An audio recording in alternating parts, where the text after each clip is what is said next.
Lord, we come to you this morning just thankful for another day, Lord. Lord, we just ask, Lord, as we go through this day, you be with us. Lord, protect us, Lord. Give us the wisdom to do what's right, Lord, and do our business here about the state. Lord, thank you for this day. We just ask again that you just give us your blessings. In Christ's name we pray, amen.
It did. Thank you, Mr. Chairman. Obviously, Chair Lady Silcox is not here. Chuck Boring is back here. If there's any questions, we can refer to him. But this is a bill that basically does three things. It's all gang related. The first thing that the bill does is it adds human trafficking as one of the prerequisite criminal activities that could have one or an association of people charged in the Criminal Street Gang Act. What the folks that have been involved, especially with the prosecution of these matters, have frequently seen criminal street gang activity that is usually behind these sophisticated human trafficking matters, and so this would add that as a prerequisite so that if the facts were appropriate and it was a street gang activity, that this human trafficking could trigger this criminal street gang statute. The part 2 of the bill is this is the rape shield change that we have made, and this basically is. And there's so much water under the bridge. I may need Mr. Boring to explain. Mr. Boring, would you please come forward to the witness chair here and get you a copy of the bill? So I know this substitute's a little bit different than what was originally introduced, but if you could just walk us through. I think Section 1, fair to say, this is just with the additional trafficking statute added. That's just correct. It just adds human trafficking as a predicate act under the gang statute, so as trafficking and the related offenses can be predicate acts for which we can pursue gang activity charges, because I found, and I think statewide, nationally, it's been found that there is quite a nexus between human trafficking and gang activity. I have 2 currently indicted cases which involve the same thing. Section 2 involves a fix of the rape shield statute. As we talked about at subcommittee recently in the decision of White versus the state, the Supreme Court excuse me, stated that since we had actually kept the original version of rape shield instead of adding the federal version of it back in 2013, because we had made the decision to keep that old rape shield statute, that as worded we don't apply federal law, and because of that we're not allowed to speak on behalf of victims as a prosecutor now. Let's say if there's a case, a sex crimes case, sex abuse case, where it's relevant for the state to introduce the fact that the victim had been victimized before, to explain counterintuitive behavior, to explain how an outcry of child abuse happened. The Supreme Court basically stated that as written, the way the statute is now, we can't do that. And they did put in the footnote that while they see the policy reasons behind the prosecution and the state being able to put that information and that evidence forward, that is very important in a trial like that, there is the General Assembly's job to fix the mistakes of 2011, 2013. So that's what that section is in place for. And then the third section is the child hearsay, which this would be the third year, I think, in a row that that we've done this, and we just haven't been able to get it across the finish line in the Senate.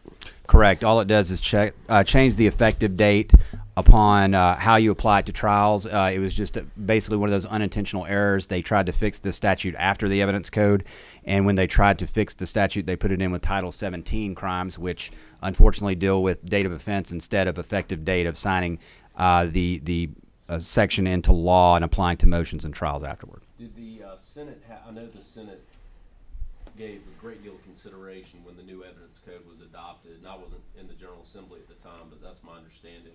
Was there any debate as to that provision? No, and actually every other it's evidentiary statute in the evidence code, it applies to motions and trials that occur after the effective date. And the original child hearsay that was adopted with the entirety of the evidence code was the same. However, they saw there was a mistake in one of the subsections in the statute, so they went to fix it. But in fixing it, they put it with a group of other statutes that were not evidence code statutes, and thus it made it to where now we have a lot of uncertainty about what child hearsay version of the statute we have to apply. And sometimes in one case, because you have cases where there may be years of abuse and a forensic interview of a child who talks about years of abuse, we may have to apply 3 or 4 different versions of child hearsay to one statement in one case involving one child, which doesn't give certainty to defense attorneys or prosecutors. Mr. Boring, to your knowledge, there's no reason other than just running out of time that it hasn't been passed when it's previously been introduced. That's correct. It's been a standalone bill, and it's just a very little thing, and I think there was a discussion that trying to group some things together give a bill obviously a better chance of making it, and so hopefully this is the right posture for this issue this year. That's correct. All right, anything else to add? I don't have anything else. All right, any questions for the witness, Mr. Warren? No. All right, seeing none.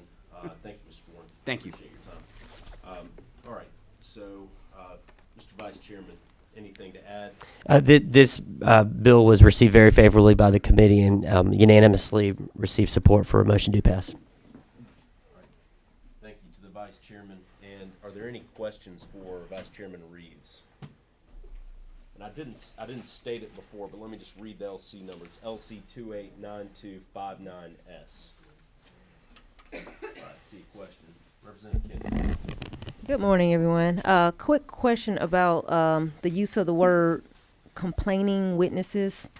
Is there a difference between a legal difference between a victim and a complaining witness, or we're just using them? What line are you on? 120. 120, 124.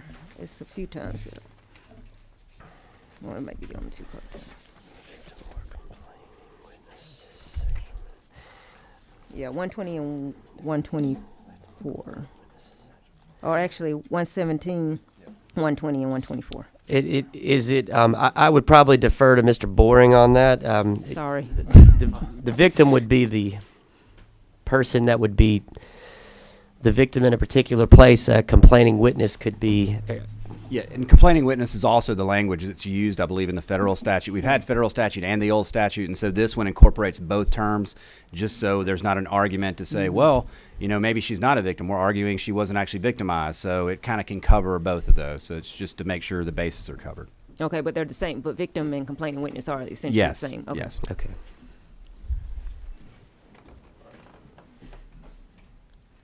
Any other questions? All right, if there are no other questions, I'll entertain a motion. Move to pass, Mr. Chairman. Motion to pass of LC 289259S. Is there a second? Second.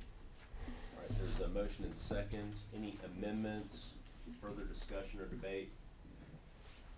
All right, hearing none, I'll call the question. All those in favor signify by saying aye. Aye. Any opposed? All right, it passes on to rules. Okay. So, be prepared on. What do we have? 483 is introduced. This is the DUI. Mhm. This is a DUI substitute. Should I give it to him? Should I pass it out? Should I keep it? Thank you. Let me check with him. Let's leave it here for now. All right, the next bill that we'll call is House Bill 483. This is the annual Controlled Substances Code update, and as soon as he has a copy, I'm going to give this to Chairman Setzler so that he can present the chairman's report for the subcommittee that considered the legislation. Chairman Setzler. Hey, Mr. Chairman, again, this is the customary annual drug update bill. For those who are first-timers, this is something that Georgia Drugs and Narcotics and GBI and others put together over the interim to make sure that we're keeping up, the code's keeping up with advances in illegal drugs, and in some cases, with respect to illegal drugs, and in the cases of prescription drugs and the like, making sure those are keeping up as well, so they're scheduled properly, and we stay on top of that. That's all this was. It was brought by a pharmacist, Chairman Stevens, and there was really not a whole lot of debate. I think the only thing we struggled with in the subcommittee hearing was the pronunciation of some of these compounds. It's an annual struggle. Always the case. Sure. All right, are there any questions for the chairman of the subcommittee that heard the bill? And what was the subcommittee's recommendation? Unanimous recommendation of due pass, Mr. Chairman. All right, are there any questions for the chairman of the subcommittee? All right, hearing none, I'll entertain a motion on House Bill Yes. 483. LC 292480R, Mr. Chairman. 9248ER. There's a motion and a second. All right, any amendments? Your bill passed. Any amendments, debate, or discussion about House Bill 43 is introduced? All right, hearing none. All those in favor signify by saying aye. Aye. Any opposed? All right, it passes under rules. All right. What do we have prepared next? There's 471 is here. We have the substitute 471. All right, the next bill we'll call is House Bill 471. Same LC. We have, no, it's different. We have the bills introduced, and then we have the substitute prepared for today, and I'll explain. So if we can pass these out, please. You want both passed out? Yes, please. There we go. Here's the sub.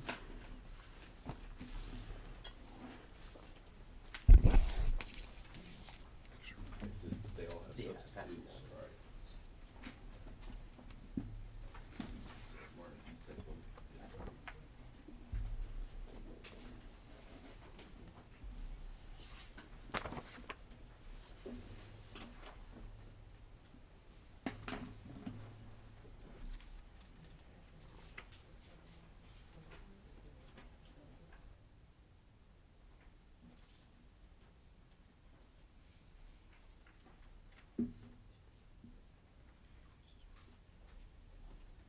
All right, to just set the table here for the committee, Representative Sains, it's my understanding that House Bill 471 LC 289242ER as introduced is the bill that passed out of subcommittee yesterday, but you have prepared House Bill 471 by substitute, that's 289294 ERS for our review today. Again, 9294 ERS for the review in full committee. Yes, sir.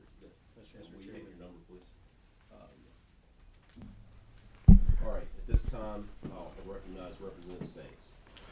The original House Bill 471 speaks specifically to the DUI, the implied consent given by peace officers for DUI. The substitute from line 10 to line 31 speaks to hunting under the influence, which was requested by Department of DNR, Department of Natural Resources, and then stays the same.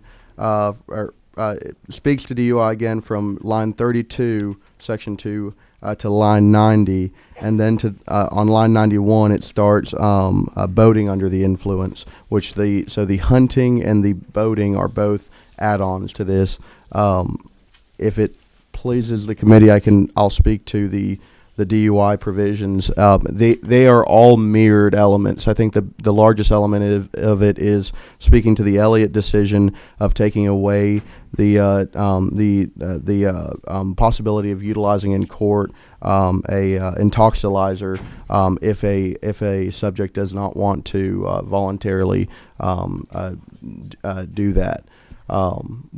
Would you like me to discuss the elements of all of the items, or can I speak directly to the elements under that context? Well, just to isolate the issue.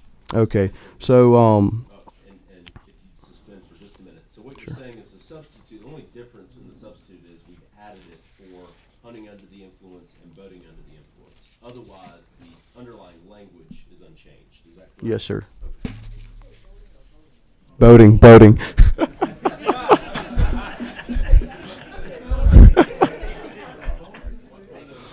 To my knowledge, you can still do that. I understand it's a big thing in certain parts of the state. None of which elected any of us, by the way. The underlying language I think you're alluding to is in response to the Elliott opinion, and yes, if you'd like to address that now. That would be appropriate. Which the lines have changed, even though the section for DUI has. So I will the specific line in the original is 58. I'm trying to find for you a line here. I'm looking at line starting in implied consent under age 21, 41 in the substitute. If you go to your refusal to submit blood or urine is on line 47 of the substitute. The absence of the breathalyzer context. So the officer is no longer saying that a refusal to submit to a voluntary intoxilizer can subject them to that court penalty of being used against them. That mirrors the Elliott decision. I think some worthwhile discussion in subcommittee was had about the not including urine. That speaks to the active act, and if urine would be defined as an active act, the practicality of it is that urine's just not used by, to my knowledge, any law enforcement agency to test for this. I believe they have 2 hours to test, and that's just not something that it does. Do you have a correction? 3 hours. 3 hours to test.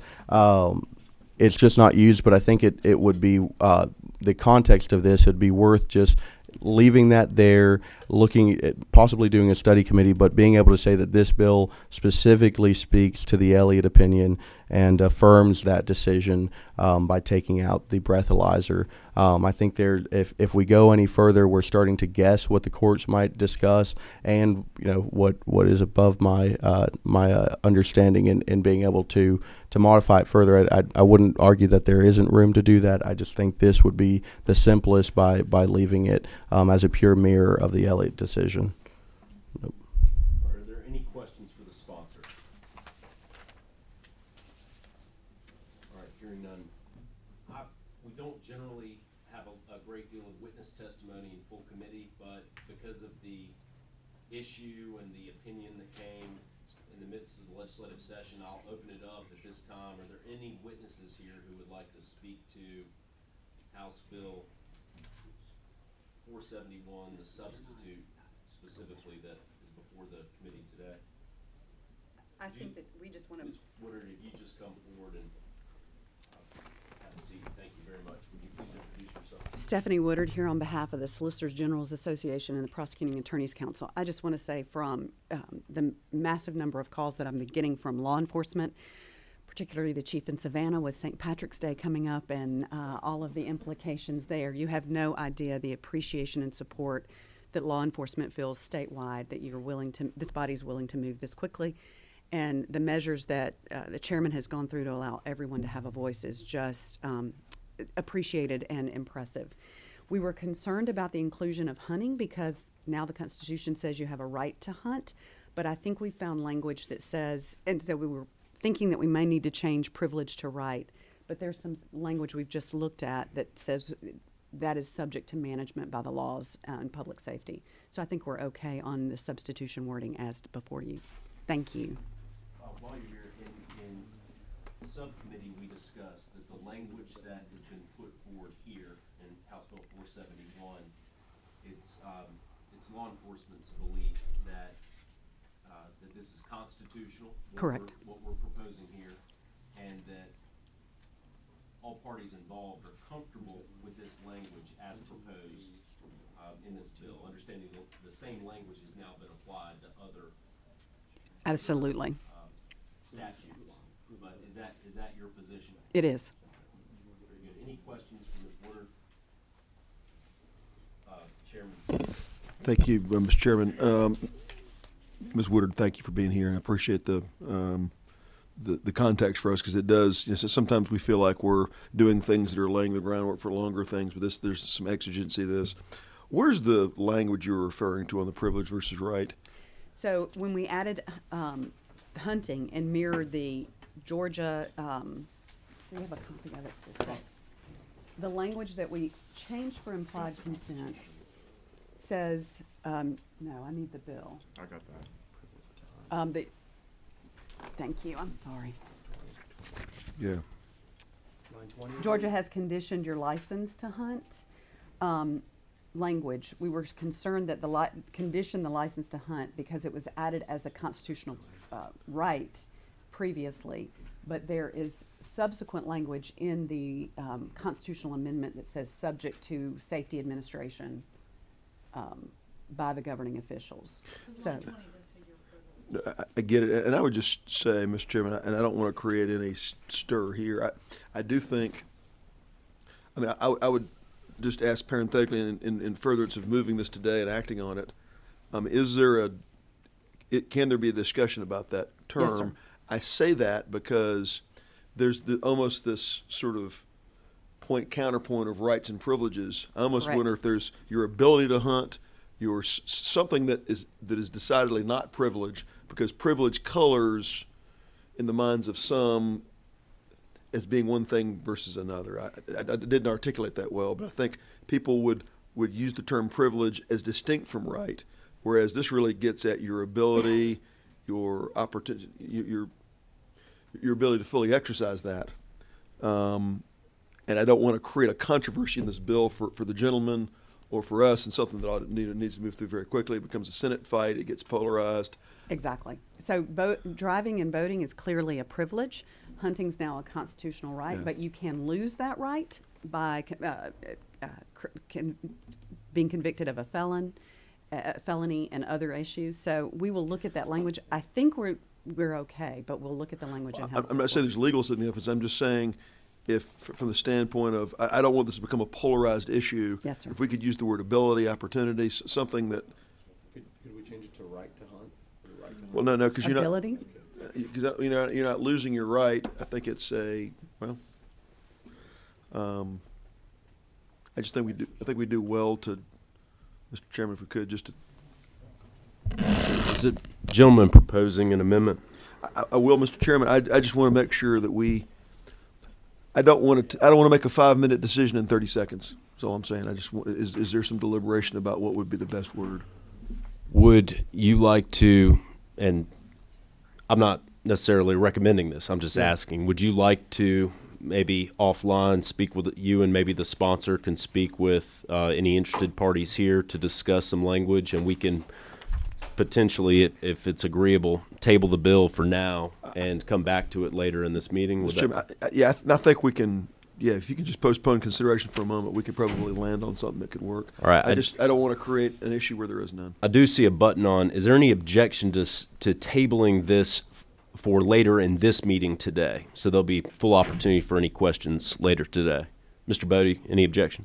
No objection, because I just had one question for her with regards to the refusal language. I just want to make sure from her, it's in PAC and, our state solicitor, DAs, that's going to be okay, because I can see that being problematic. Well, let me let's address that first then. So certainly, if you want to ask any question. Because I'm going through and I just keep looking at that language. You as a prosecutor and working as a solicitor, I know you deal with this every day, and with the new court ruling, do you see that language coming back to haunt us later if we pass this bill, being that should we just leave it out altogether? Should we?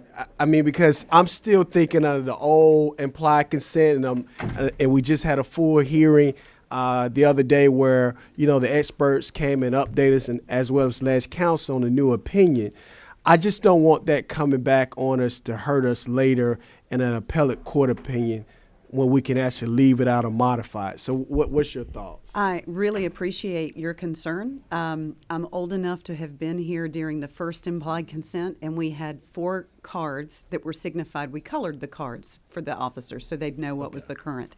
And I appreciate your anticipation. The problem is the law requires that the officers give an accurate statement of the law, and this is accurate as of right now. And we get into more trouble anticipating changes as they come. So might we be back here in a year? Well, hopefully not, because we're hoping to have a study committee and do some meaningful rewrites off legislative session. But this is the state of our law right now, and gets everything operational for the officers, for GBI, for our citizens. I am completely comfortable with this statement of the law as it exists now. I don't think we can get into anticipating potential changes. Thank you. All right. Thank you. Question from Representative McLaurin. Thank you, Mr. Chairman. I would just like to follow up on a statement you just made, just to get a little bit of clarity, because I was trying to understand this yesterday in subcommittee as well. Can you explain what you mean when you say that the law requires an accurate statement of the law, apart from just, if you're going to try to characterize the law, you need to do it accurately? Does the law actually require the inclusion of that statement in the notice? And can you explain, if so, why? It does, in that, because if they refuse for those 2 tests, and those happen to be one of the tests or the test that the officer requested, that is the state of the law. Their refusal is available to, may be used against them in court. I guess my question is, does the law require notice to the driver that Yes, that case it's law admissible? does. Yes. And what right is that requires notice to the driver? That's what's been litigated in the entire body of the implied consent litigation appeals, is that the citizen has the right to know if they say no to urine and blood. Prosecutors could use that in their criminal trial currently. Is that a statutory right there, or is it a constitutional right? It's based on constitutional rights. Okay, so, and I just want to, this is my last question on this, just to make sure I absolutely understand, because I really am trying to learn. I know, I understand. Yeah. If I refuse a test, but I do not receive an implied consent notice that says that my refusal might be admissible, is that evidence of my refusal therefore inadmissible because I did not receive a notice that it could be admissible? Yes. Really? Because it's got to do with self-incrimination. Right. But I'm curious to, okay. So, all right. the entire administrative law suspensions are based on saying, by receiving the privilege to drive, Okay. you're going to consent. Right. And if you don't consent, we're going to be able to use it. Right. But the entire self-incrimination says we need to tell you that when you make that important decision. Okay. Thank you. Now we're going to speak about hunting. All right. I'll recognize Excellent. Chairman Setzler. Thanks, Mr. Chairman. Spoke to one of the PAC representatives and one of the solicitors here today, and just I think an approach, because the Constitution refers to the right shall be subject to law and regulation. If we were reading on line 20, and again, I'm looking at LC 28929 for ERS on line 20. On 19, it would read, if you refuse this testing and you're convicted of hunting while under the influence of alcohol or drugs, your strike privilege to, and insert, ability to lawfully hunt in this state will be suspended for 2 years. So rather than privilege, ability to lawfully hunt. Perfect. It does invoke, and I appreciate Mr. Scandalax for showing me, that does sort of tie in to the wording of the Constitution, and it's ties more to a lawfulness as opposed to an underlying right versus a privilege. So, All right. And I see privilege to hunt on line 26 as well. yeah, we're looking through and crosswalking this, yeah.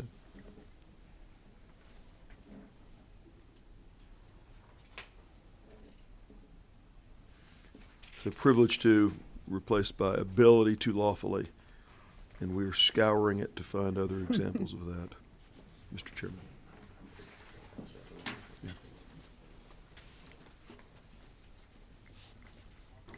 I think those are the only ones. Thank you. Thank you for that. You know, the worst thing that could happen is HB 471 becomes a meltdown over the internet, and it becomes so polarized we have to get a new bill number just to pass something. Which is not unrealistic, Mr. Chairman. All right. Any questions for Representative Saines at this point? All right. Hearing none.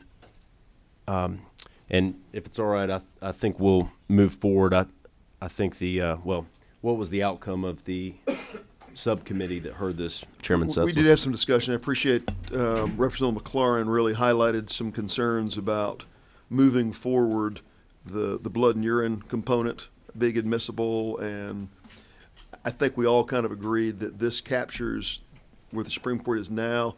There's an urgency and time to this for existing cases, but that there might be some discussion moving forward outside the context of this bill. I appreciate clearly Representative McLaurin put some time into studying this, and we appreciate that. And I see it's effective upon signature by the governor. All right. Any questions for Vice Chairman Setzler?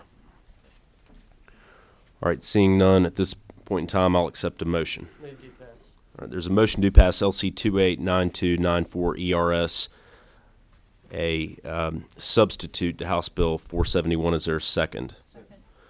All right. I'll recognize Chairman Setzler for the amendment.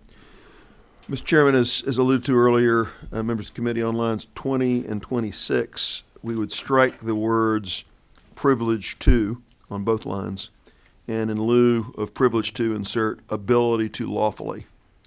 Both on lines 20 and lines 26 to substitute. That'd be the amendment. All right, so the proposed amendment is to strike privilege to and insert ability to lawfully on lines 20 and 26. Is there a second? There's a motion and a motion for an amendment and a second. All right, is there any objection to the amendment? Hearing none, then the amendment is made part of the substitute. All right, any other amendments, discussion, or debate? Hearing none, all those in favor of the House Bill 471 as substituted, please signify by saying aye. Aye. Aye. Any opposed? All right, it passes.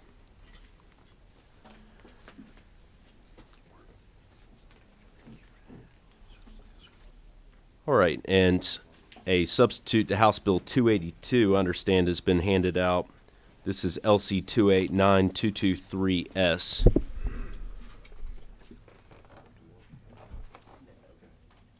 this point in time, I'll call Representative Holcomb to present his bill. Thank you. You're on. Thank you, Mr. Chairman. This bill was extensively vetted in subcommittee. We had 2 hearings, and what it does, and you can see the change text, it's not a long bill, in lines 15 through 19, is it extends the time period for us to retain and preserve sexual assault kit evidence. The current law right now is 10 years. DNA evidence, the use of DNA evidence in sexual assault crimes is fairly new, but it is being used as a very strong tool to help solve crimes. And a best practices recommendation from the National Institute of Justice, which did an overall comprehensive study, recommended going to 50 years or the time period of the statute of limitations. And so that's what this bill does, is it would have us hold the evidence from sexual assault crimes for an extended period of time. Interestingly, 2 days after I filed the bill, there was a story about a case in Cobb County that was solved, and it dated back to 1994, a 25-year rape. And it was because of the testing that we did through Senate Bill 304. And now that we've done that testing and we've put a lot of work and effort into it, we want to make sure that we preserve the evidence to give the survivors the best chance at getting justice and having their individuals identified. The prosecuting attorney's council spoke in favor of it. All of law enforcement is in favor of it. And there is a concern long-term about storage issues, and that's something that we're going to have to keep an eye on. But I would strongly encourage the committee to favorably pass this, because I think it's incredibly important, and I very much appreciate the time and attention that the committee has given to this measure. All right, thank you. Number 6. Is that you, Representative Kendrick? I think you may have already answered this question. I was going to ask why 50 years as opposed to, especially if there's no statute of limitations, keeping it indefinitely. But I think you already answered storage issues. Yes, and we put in the 50 years because there are, like, child sexual assault crimes, there is no statute of limitations, and so we don't want it to be just forever, but we want it to be long enough to provide the maximum opportunity for the victims to get justice. And we do know that it often takes a long time for them to be identified. So we'll have their DNA in the database, but we have to know who they are too. And now once we know who they are, then we can bring cases. Representative Montahan. Thank you, Mr. Chairman. Last time we spoke, and I love this bill. I think it's a great initiative. Was there any feedback on having I think there was some talk about a statewide type of storage facility. Did you ever get any feedback on that, or? I did, and we continue to have, I think, a really good conversation about that. And I think one of the helpful developments from this bill is that we learned that there may be storage challenges beyond sexual assault kit evidence for law enforcement agencies around the state. I think that I don't want to get ahead of anything, but I think that there may be some interest in looking at possibly studying that to see if there is a need for a statewide solution. At this point, we don't have enough data to know, but once we set this policy in place, then we'll get more numbers, we'll get more data. And I brought a sexual assault kit with me yesterday. It's not very large at all. In fact, it's pretty small. The other evidence can be larger and bigger, but the sexual assault kits themselves are not. And the sheriffs and the chiefs of police have started surveying their members and everything else, just in terms of what they can do and how many. And it's kind of what you would expect, where rural areas have maybe 1 to 2 kits, and then the metro areas have anywhere from 50 to 100 kits. But from the work that we did from Senate Bill 304, we found approximately 3,100 across the entire state that had been on shelves, not moving forward in cases. And so that gives you, I think, some context of just what we're looking at in terms of statewide numbers. Representative Silcox. Thank you, Mr. Chairman. And I was just curious, I know in the past we've had a serious backlog of the rape kits specifically, and I just wouldn't want this to have any kind of effect to slow down the prosecution of any of those cases. I think it does the opposite. Well, one, we've cleared the backlog, and that was cleared in November. And what we heard yesterday in testimony from the prosecuting attorney's council was that some cases weren't able to be brought forward because they didn't have the evidence anymore. Wow. And so this will help to ensure that we have the evidence. So if we do get a hit, we can bring that case. Great, thank you. Representative Setzler. Yeah, thank you, Mr. Chairman. And I would just say to the author, thank you for bringing this and consistently advocating this over time. I think being able to lay these things down over the course of a series of years, it takes to make some real progress.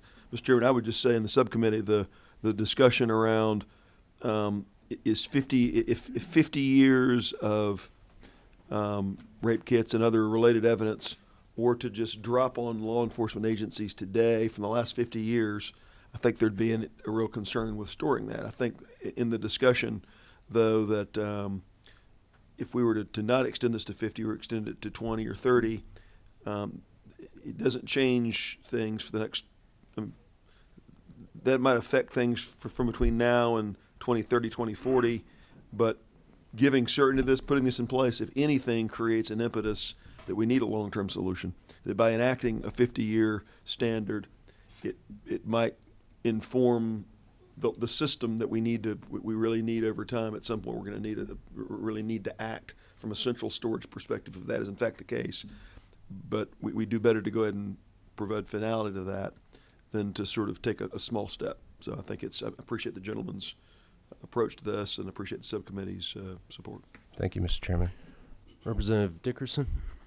Thank you, Mr. Chairman. I'd like to thank the author of this bill. I think we did a great job a couple of years ago when we passed the rape case bill, and Grady was able to get all of those rape kits done. So I appreciate this. And Mr. Sessler, I bought you your chicken biscuit this morning. She did. That might be one of the best non sequiturs I've ever heard. Yeah. All right, this came through the Reeves subcommittee, and so I'll ask Vice Chairman Reeves to give a report. Thank you, Mr. Chair, and I didn't get a biscuit. We were all in this late last night, and I'm feeling a little left out now. So, to echo what Chairman Setzler said, to Representative Holcomb, you've been a consistent champion for sexual assault victims, and this is a great issue. And as everyone in this room knows, there just simply is no better evidence than DNA evidence, and technology has put us to the point where it is just an extraordinary tool.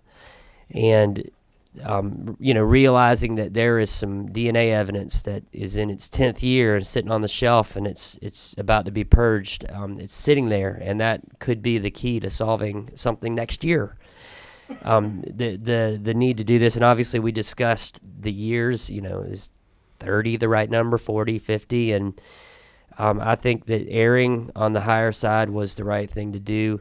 As has been discussed, this has raised an additional issue where we've received testimony and statistics about some of our law enforcement agencies across the state that are in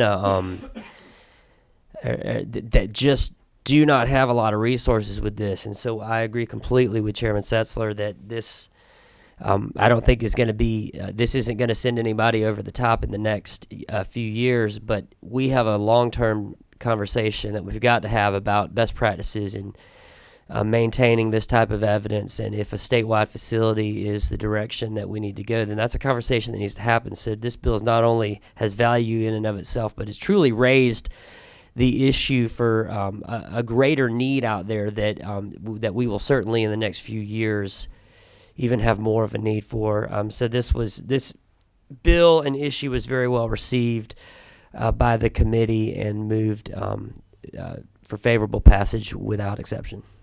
And I sat in on both of these subcommittee meetings. Isn't it true that local law enforcement, the police chiefs, as well as the sheriffs, had an opportunity to give input, and also the prosecuting attorney's council expressed favorable support for the substitute as is presented here to the committee today? Is that correct? That is Chairman? right, yes. All right, thank you. Anything that the sponsor would like to add?